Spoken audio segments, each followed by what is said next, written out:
CrushCity Freeloader, baby. I want to talk to you about the two rods that I don't go anywhere without when it comes to lake trout fishing in the winter. It's a really simple process that I have. I often fish inline reels for most other species through the ice, and I use fluorocarbon. But when it comes to lake trout, I like to use spinning reels and braided line. Reason being, braided line, zero stretch. I can get a really good hook set, but you need to be able to play lake trout. They have a lot of big head shakes, screaming runs, and I like a really good drag system on the spinning reel. But because of the crazy head shakes and screaming runs, you need to make sure that you have your rod balanced properly. So lake trout have super hard mouths. I mean, if you look at them or you try to unhook them, they have their mouths are like they're pure bone. And so what that means is you need to get a really solid hook set. One, you need to have sharp hooks, and two, you need to have a rod stout enough to drive the hook into the mouths of these fish.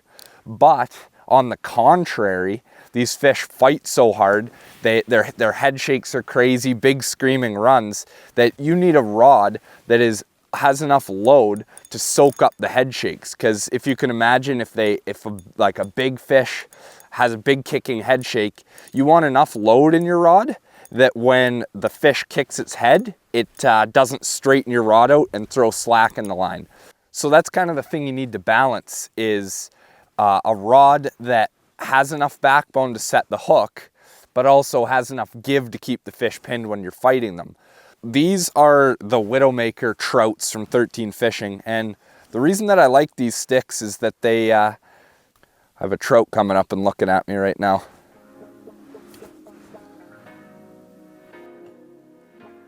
All right, well, while I'm playing with this fish, I'm going to explain why it's important to have two rods. I have a Rippin Rap on here right now, and it has small trebles. With that being said, I don't need a rod quite as stiff to drive those hooks into the mouth of the fish, but because they're smaller hooks, I can't horse them quite as much, so I need a rod that's a little softer so that I can play them but keep a load in the rod. So this is the 42 medium. You can see that it's got a really deep, large bend. The whole rod loads up, and I can really keep the head shakes pinned. Now, if you imagine it shaking its head, the rod never straightens out. On the other hand, over here, I always keep this with me. This is a single hook jig head, and this is the medium heavy.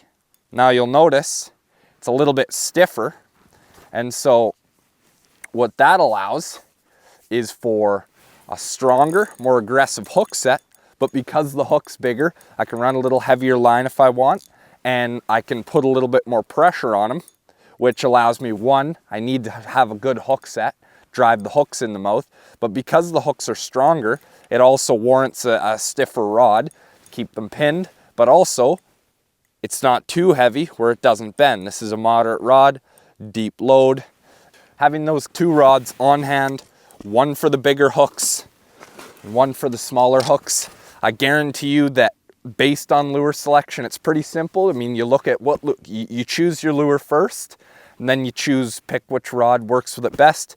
If I want to use a Rippin Rap, I'll go for the lighter rod because it has smaller treble hooks, and if I'm using bigger single hooks like moping techniques, minnow baits, I'm going to opt for the slightly stiffer rod. So pick your lure first, then you have these two rods on deck, on ice I should say, and you pick which one according to the lure. So try that next time you're out fishing. I guarantee you it'll help you put a few more fish on the ice. It'll help you hook more fish, and it'll help you battle them better. You won't lose as many fish. So try it out. It's something that I've been doing for years now, and I do think that it helps me catch more fish in the winter.